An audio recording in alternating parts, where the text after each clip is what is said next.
Good evening. My name is Betty. I'm an alcoholic. I'm really glad to be here.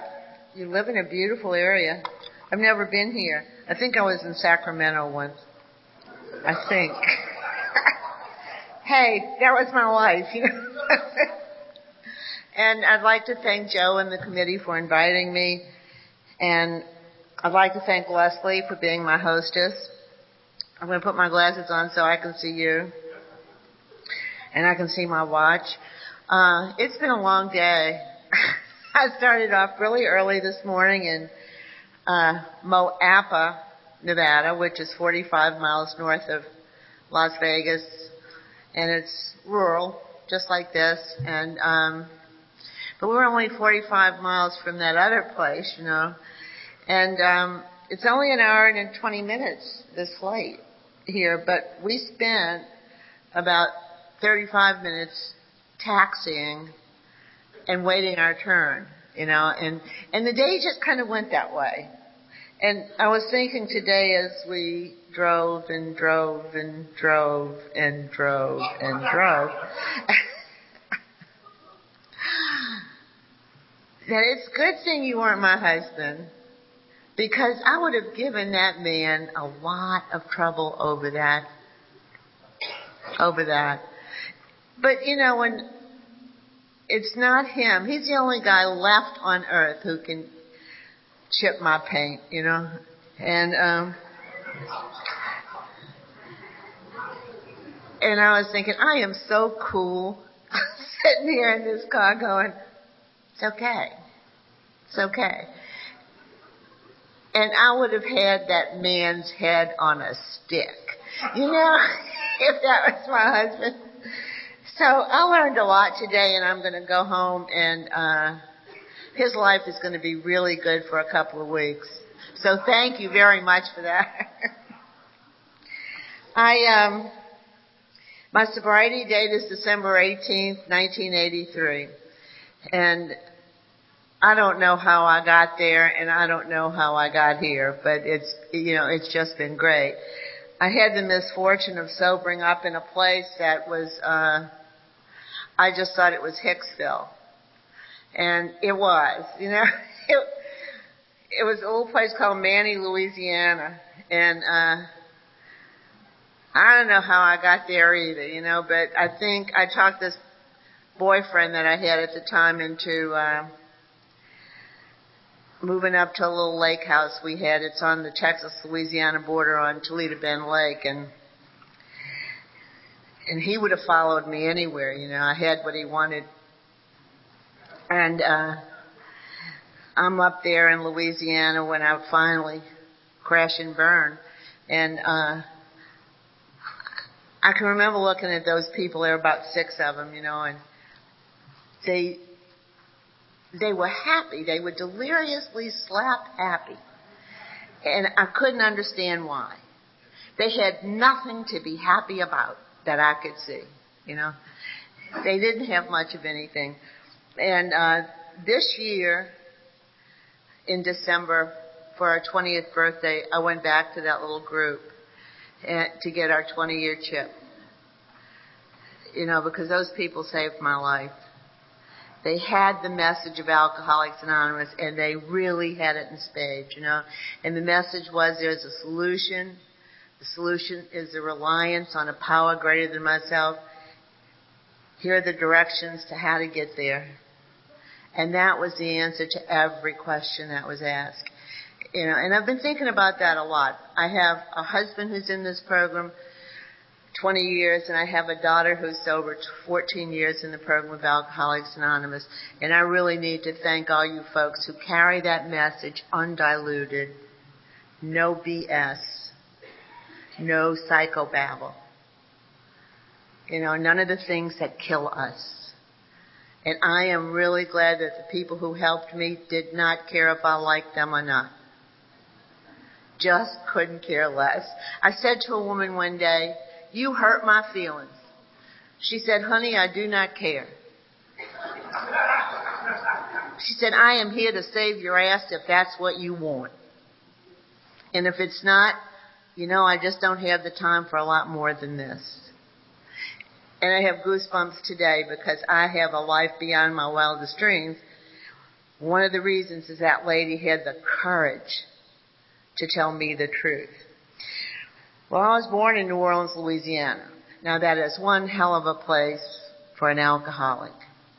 Actually, in New Orleans, Louisiana, it is impossible to tell the normal drinkers from the alcoholics. Honestly, they drink the same. Real alcoholics don't show up for work. Alcoholics just can't make it to work. And those normal drinkers, they show up at work drunk because they don't think it matters. I was embarrassed by that, so I just didn't show up. And then everybody knows, oh, she really has a problem. But I was born to a really good family in New Orleans. Loving, warm, good folks. And they spent everything they had, all their time, all their money, all their energy in trying to make me happy. They had 5 kids. My parents had 5 kids. And what they did worked with 4. What they did not work with me. And I don't know how to explain it. I had everything I needed to live a good life.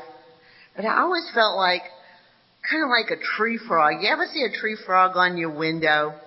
It's on the outside looking in, like that. I just felt like that tree frog, until I got a drink. I got that drink. I was about 14, I guess. I don't know. But, it just made the world come into focus for me. And I could do all the things that looked good that I had seen other people do, But here was my problem all of my life with all of my drinking. It felt good. And so I began to do it until it killed me.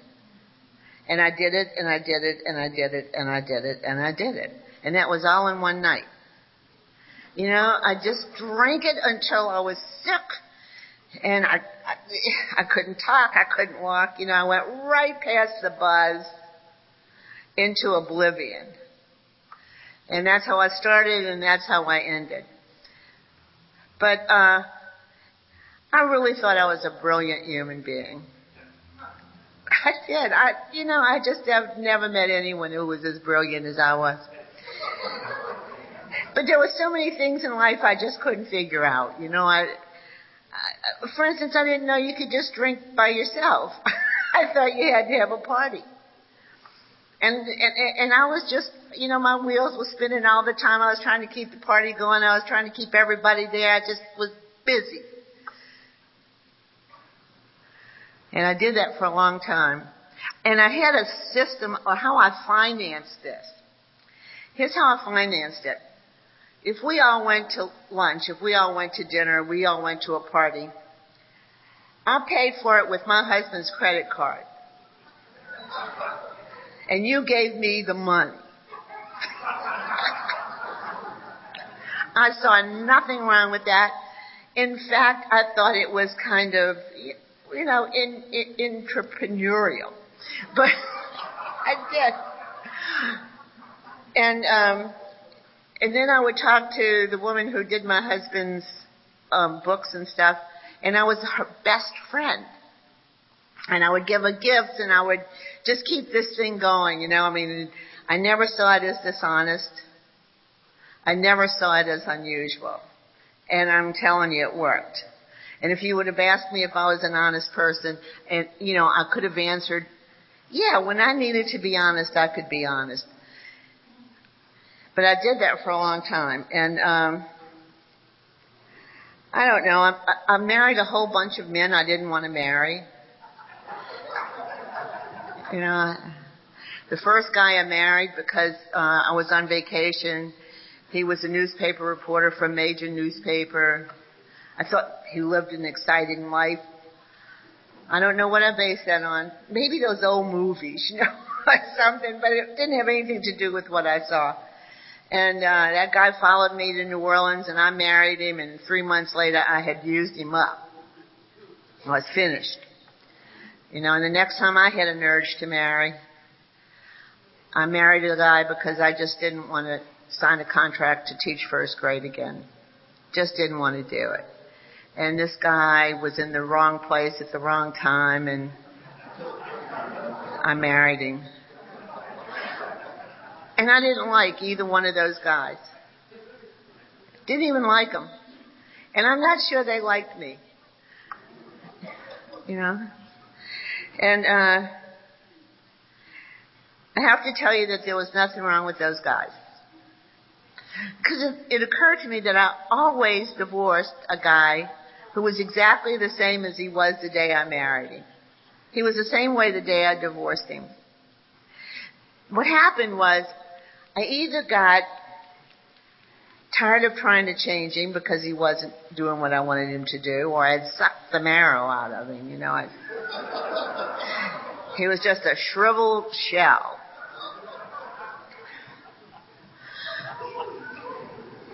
But I understand now why I married those men. You know, I am a recovering princess. I know you know what that is. And a princess needs a prince. And princes need princesses. But I'm an impatient woman. I'm an alcoholic, you know. I don't have a lot of time, and I always want things, and I want it now, and I want it the way I want it. And so I'm looking for a prince, and 3 days is like my max. 3 days, and I have not met a prince. And this is every guy I ever took home. I mean, for good. You know, like to marry.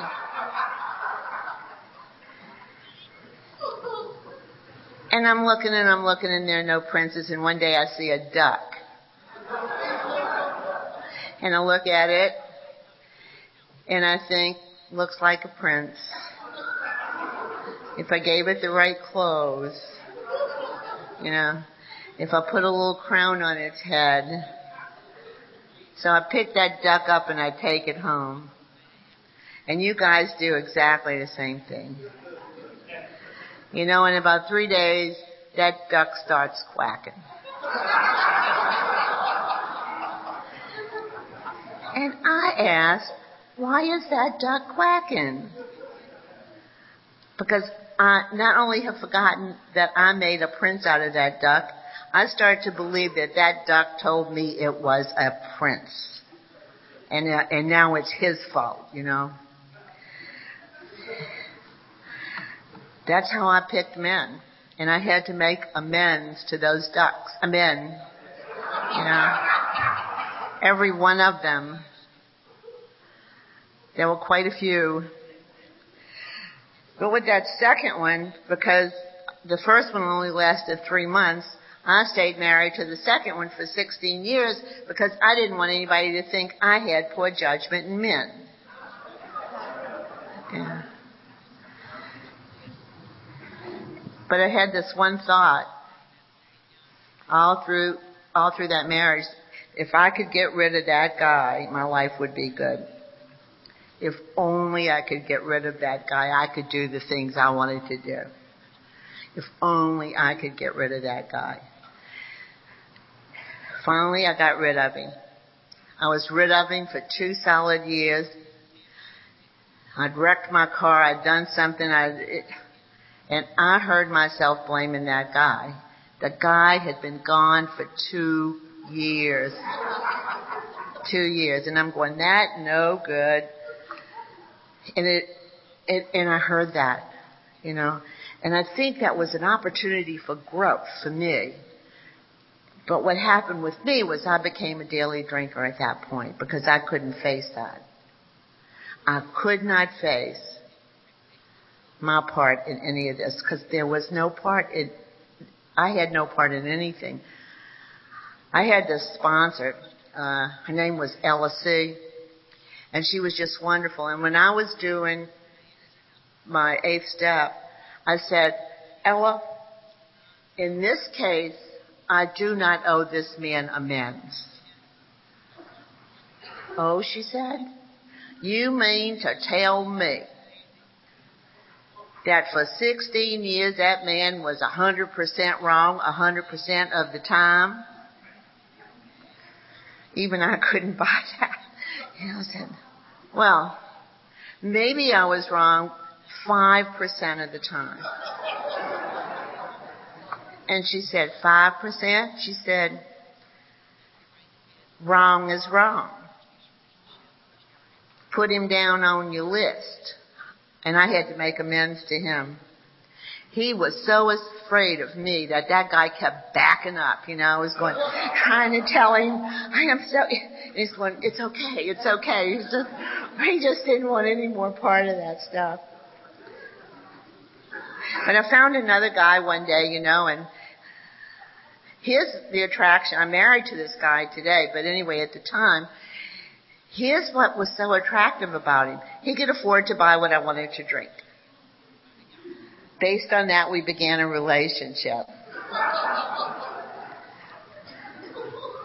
We fought. We did all this stuff. We both wanted to leave, but neither one of us could get our act together long enough to get packed or sober enough to drive away.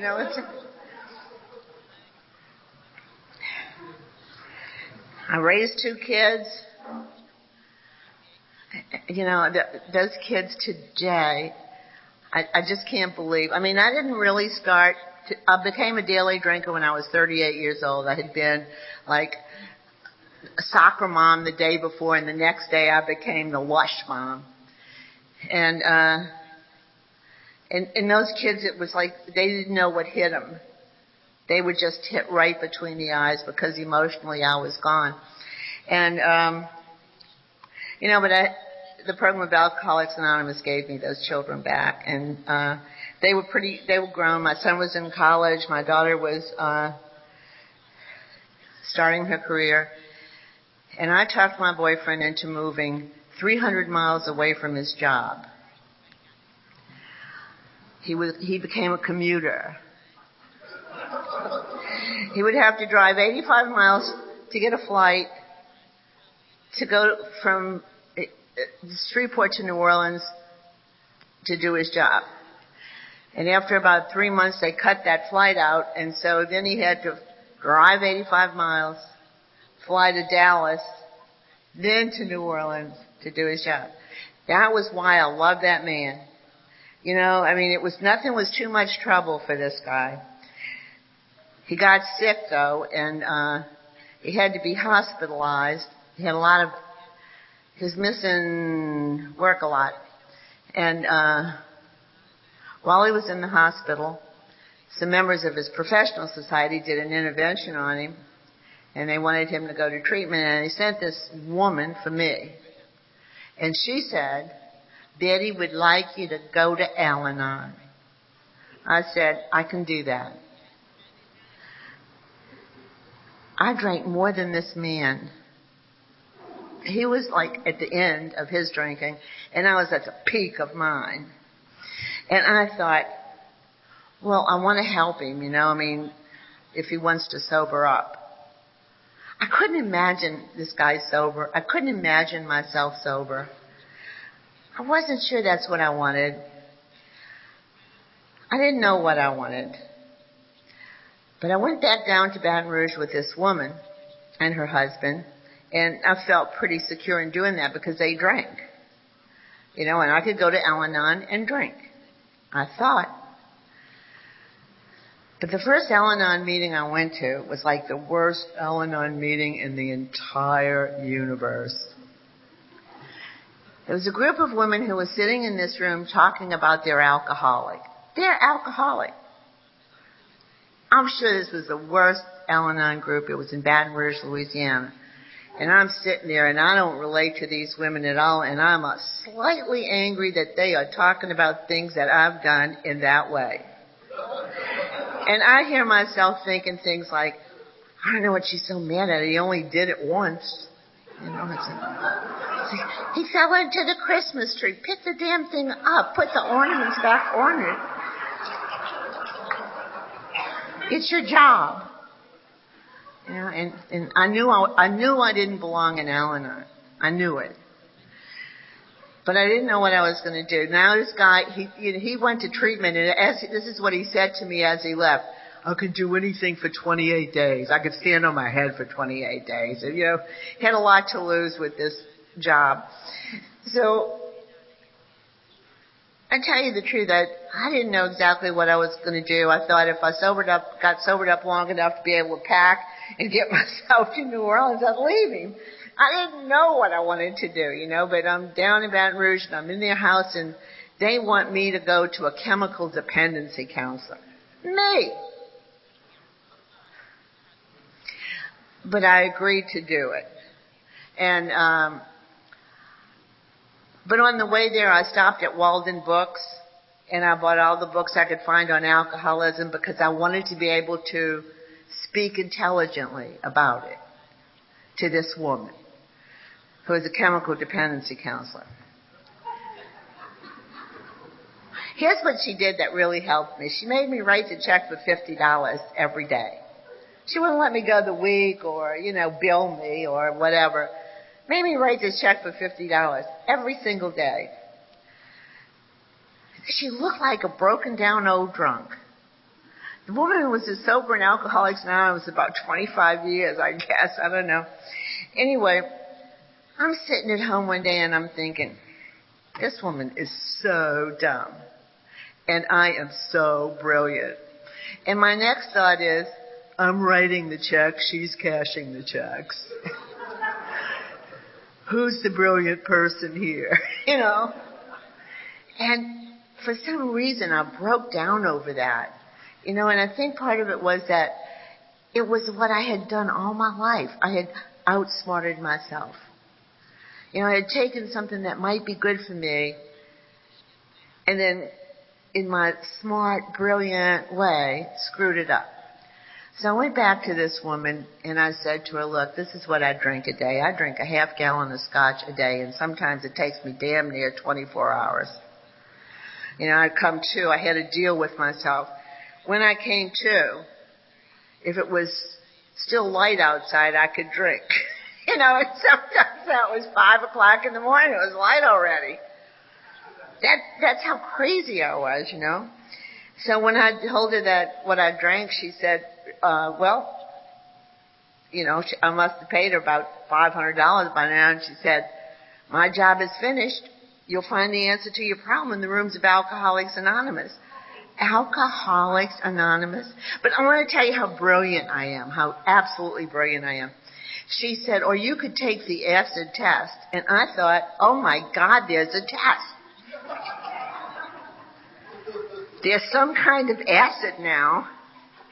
They take some blood from your finger. They put it in the acid. If it floats, I thought this whole thing out, and all she was talking about metaphorically, the acid test is, you tell me what you think normal drinking is. Well, this is what I'm drinking a half gallon of scotch. Now, I drink beer in the morning, just not to shake, because I don't consider beer alcohol. Beer is like somewhere between Coca-Cola and scotch. But I don't know exactly where. But I'm so brilliant that I've figured this all out.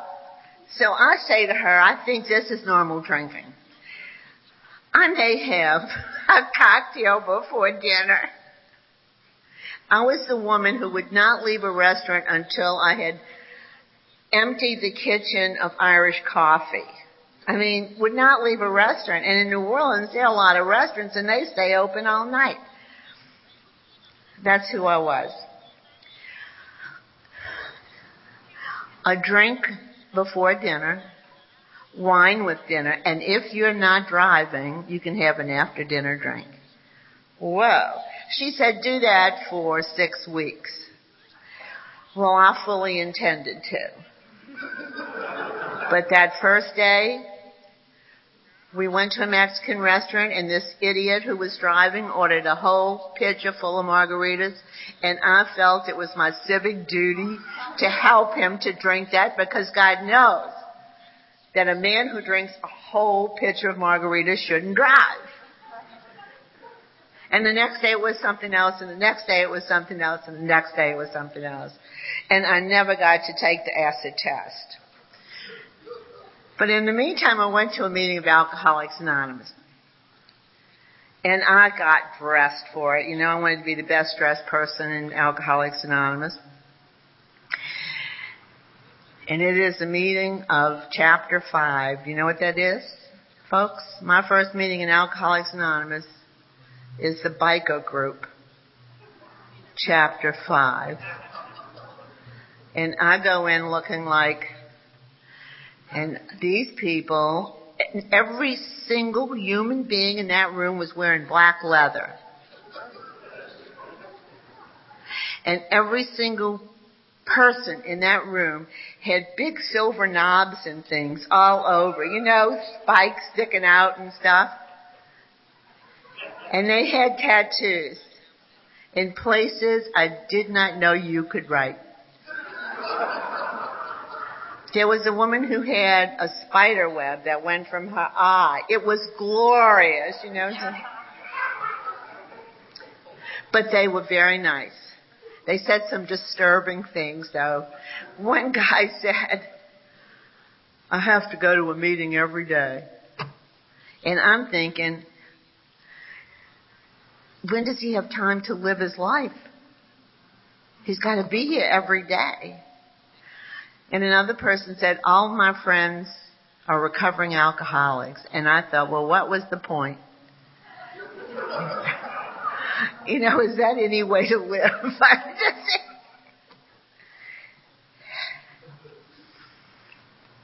And then my boyfriend, who's been in this school, in drunk school, for a month, calls me and tells me he wants to be sober and that although he doesn't care whether I drink or not, he would like that I not do it in front of him. And I said, I'll have you know I've been to Alcoholics Anonymous. I didn't tell him I'd been to one meeting, and I was not comfortable. But anyway, we drive back up to this lake house that we have. And the name of the group, they only have one group in town. It's a town of 3,000 people. One group. It's called the Harbor Group. I call it the AA group from hell. They have rules, but nobody will tell you the rules.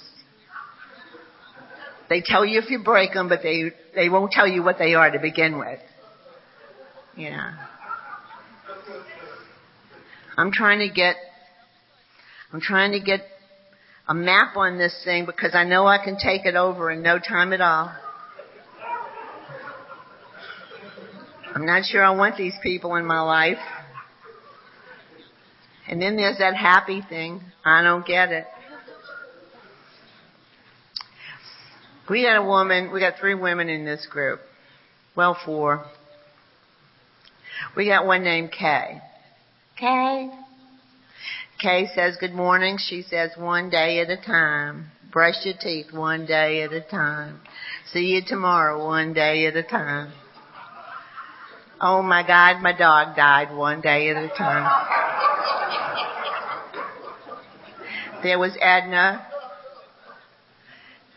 Edna was about 65, 66. She was sober 2 years. She was insane. I understood her, too. She was the only person I could relate to in the whole place. But I hated her. Said to Ella one day, I hate Edna. She said, how come? Said, I don't think it's cute to be a spoiled brat at 66. Ella said, think it's any cuter at 46? I think that's when I told her she hurt my feelings. She said, take a look at what you don't like because it's probably what you don't like in Edna, what you don't like in yourself, so take a good look at Edna. You know, they just would not play my game. And there was Ella. Ella's idea of a good time when she drank. She's about 6'2", tough. Her idea of a good time when she drank was to go down to one of those South Louisiana oil field bars, you know, and pick out the biggest, meanest, ugliest guy she could see and beat him to a pulp. She'd pick a fight with him and beat him up.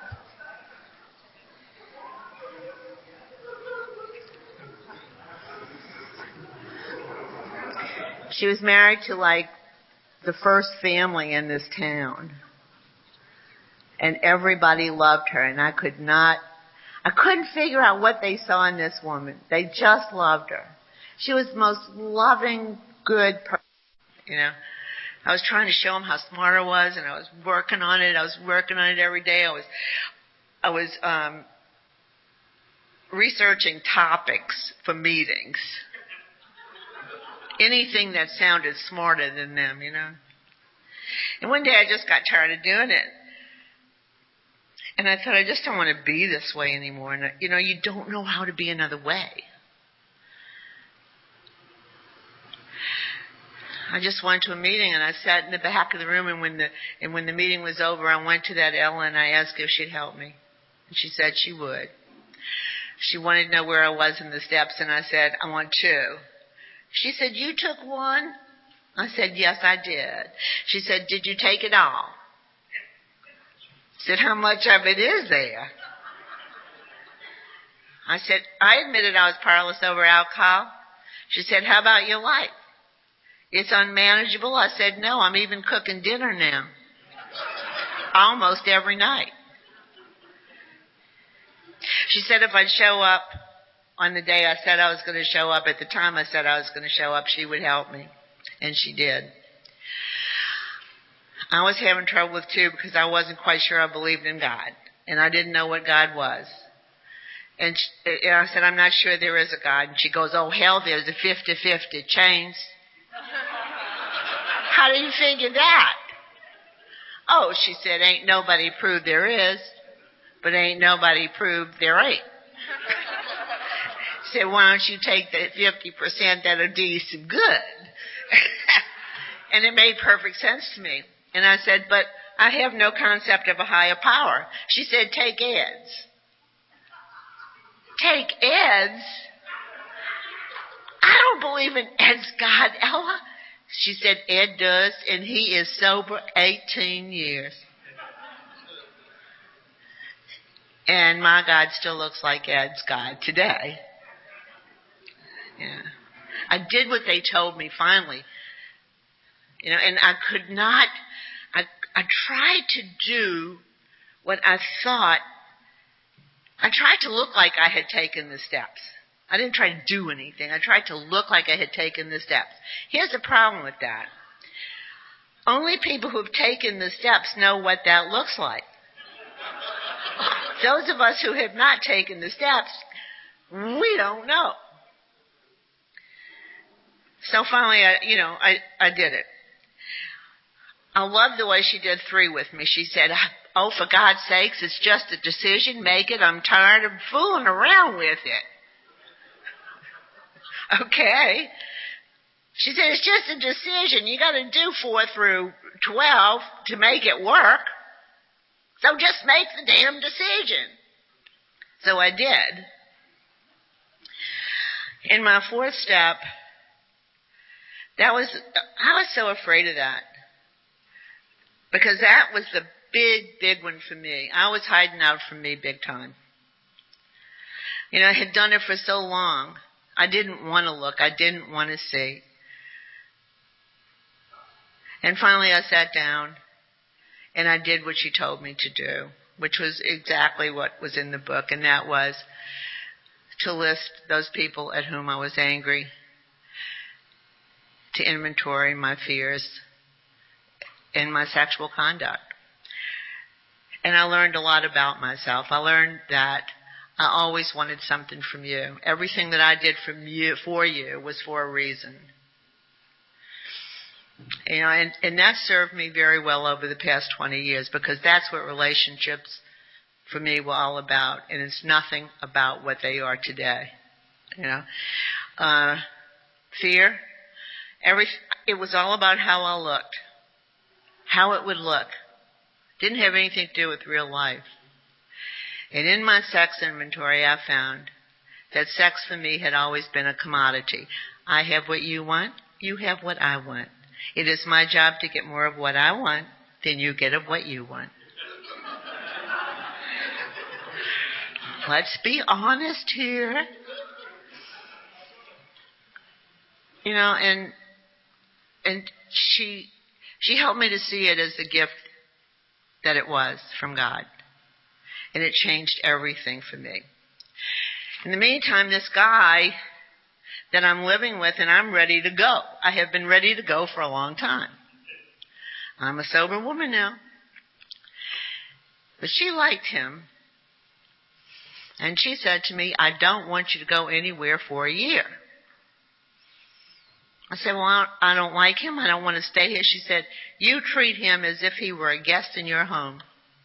You can get along with anybody if you treat them as if they were a guest in your home. At the end of the year, I went back and I said, I still want to leave. She said, honey, you're a hard case. It takes some people a year. It may take you longer. Years later, I mean, she just had not much respect for me. A few years later, I wanted to cause a revolution in my group and overturn the GSR. I remember that. She had been GSR for 2 years. And I said to Ella, I'm going to be the GSR. She said, you are not. So you can't tell me that. She said, I'm telling you, you're not. I said, I'll force an election. I mean, was I crazy? I said, why can't I be the GSR? She said, honey, you have a tendency to want to rise to the top. You don't know what's at those GSR meetings. She said, you're going to be wrestling with those people rolling on the floor fighting, and before you know it, you're going to be drunk. I said, well, how am I going to do service work? She said, first of all, you got to get through them steps. Here's how you're going to do service work. You're going to empty the ashtrays, you're going to pick up, you're going to set up, blah, blah, blah, blah, blah, blah. And I've been doing that all my life in Alcoholics Anonymous, you know. I have never been the GSR. But I went to one of those meetings one night to speak, and honey, Ella was right. Those people fight. Those GSR fight.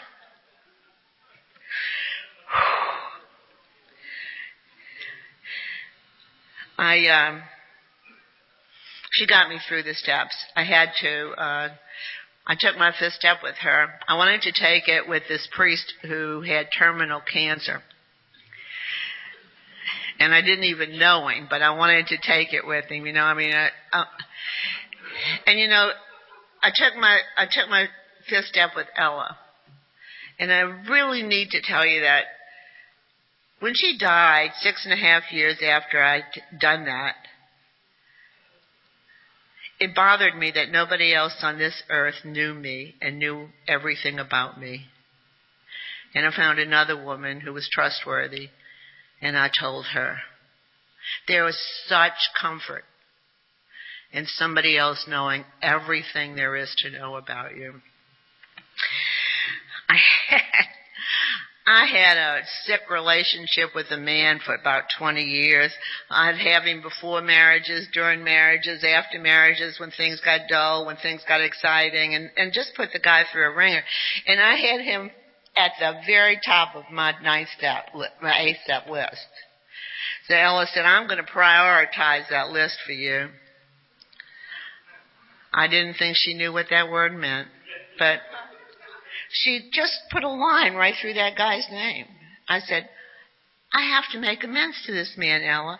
Well, you know, I just wanted him to know I was doing good. She said, the way you're going to make amends to that man is you are never going to darken his doorstep again. This man has had enough. And making amends to this man can do nothing but harm.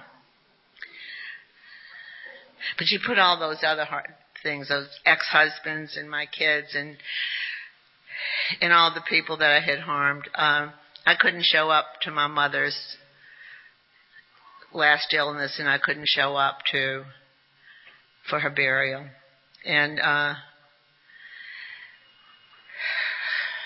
there was no way to make amends to my mom. But Ella had talked to me about living amends, the way we live our lives. And many years later,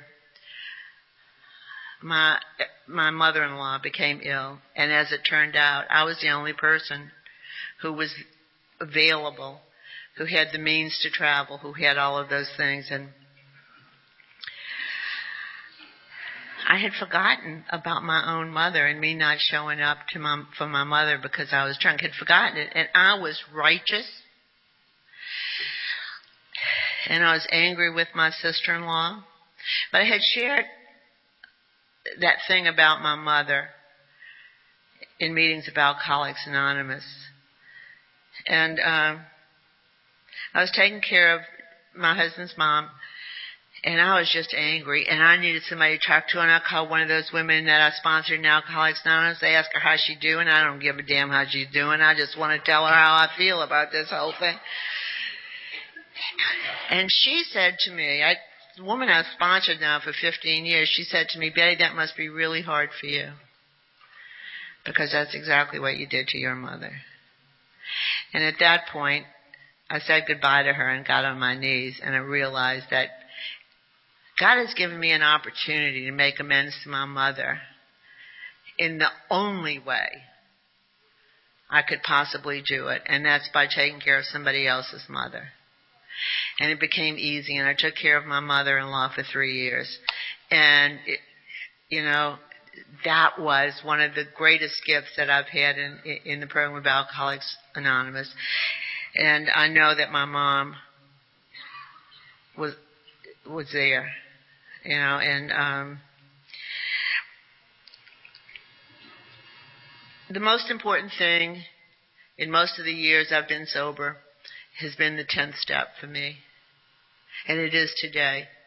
And that woman, Ella, promised me that if I would commit myself to the 10th step, that I could change my behavior.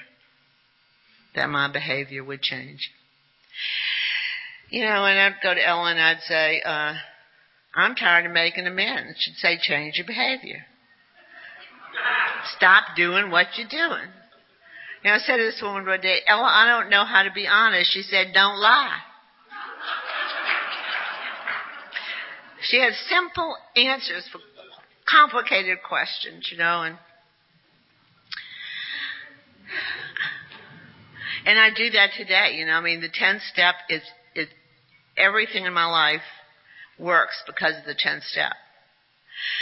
I got really good at it, and one day, I used to call my husband words that begin with A, end in whole. And I went to do that one day, and I heard myself say, you person. Because I wasn't willing to have to go through all of that stuff one more time. And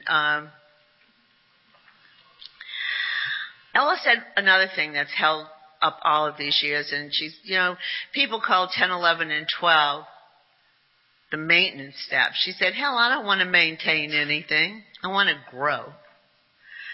And she called them the growth steps, and in the 11th step, I complicated prayer and meditation to the extent that I had books, under both arms, and I kept journals, and I wrote with my toes, and I was busy. And she said, what's all them books? I went, I got to pray, I got to meditate, and she said, well, it's in the book. I said, what's in the book? She said, what part of this don't you understand, on awakening or when we retire at night? And she gets out the book, and this woman with like a 6th grade education and sits there with me, and she goes, when you get up in the morning, do this. On awakening, we look at our plans for the day.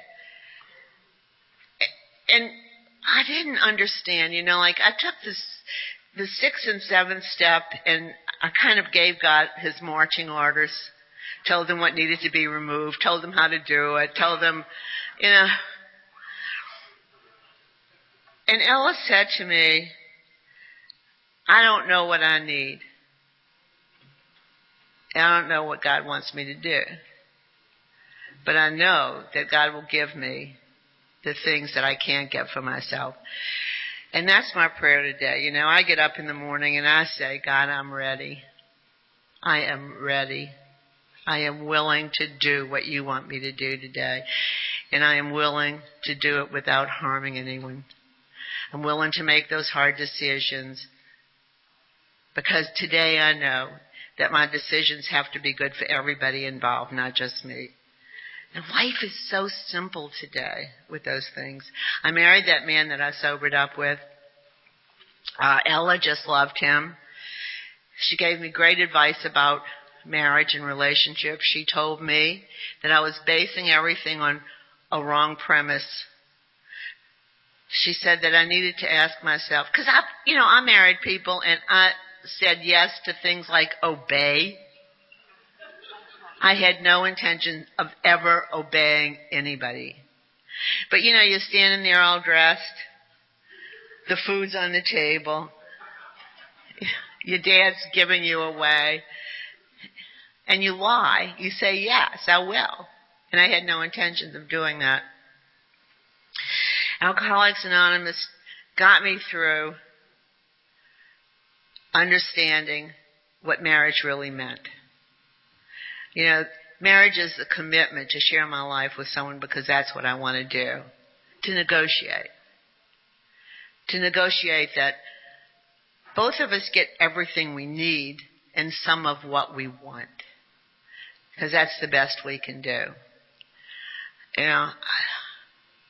I'm filled with love today, and I never had love. My parents loved me, but I didn't love. I didn't know what it was. I was always dissatisfied. I was born dissatisfied. I'm happy. I was never able to say that. I am happy. And I'm able to, my husband was diagnosed with 2 different kinds of cancer last June.